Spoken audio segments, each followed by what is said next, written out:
Вчера на владена седница беа укинати 89 распоредувања од министерот Најден Чуле. Дали имате информација кој е образложението зошто, бидејќи тој сега испрати соопштение во кое вика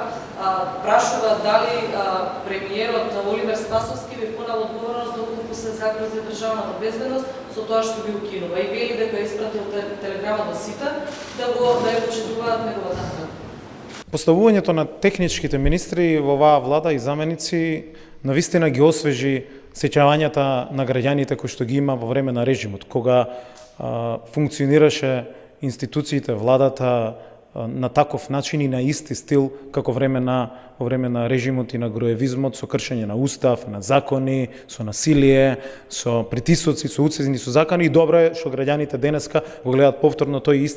исти стил за жал преку овие нови министри и функционери во преодната влада. Пред се и овој министер треба да знае дека потпишал заклетва во која што се обврзува дека ќе го почитува уставот, законите, подзаконските акти и правниот поредок на нашата земја. Моите информации говорат дека огромен дел на овие назначувања се незаконски, заради тоа што првин го надминува бројот на 15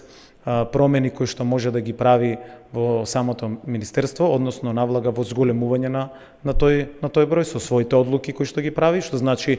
го крши законот за влада, го крши законот за внатрешни работи и ги крши подзаконските акти на овие закони и дополнително за сите структури во безбедносните сили, односно во Министерството за внатрешни работи, за различни единици, за различни сектори постојат уредувања со различни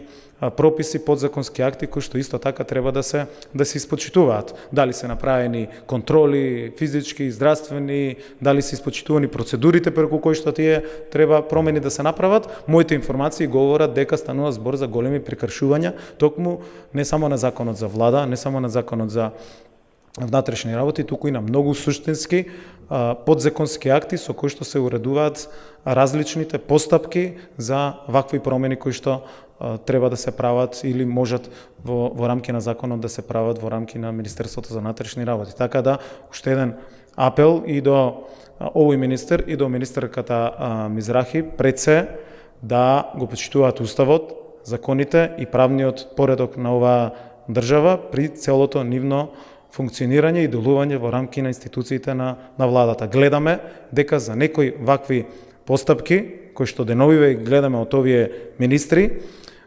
не се случиле воопшто во овие 2,5 години. Не се случи 2,5 години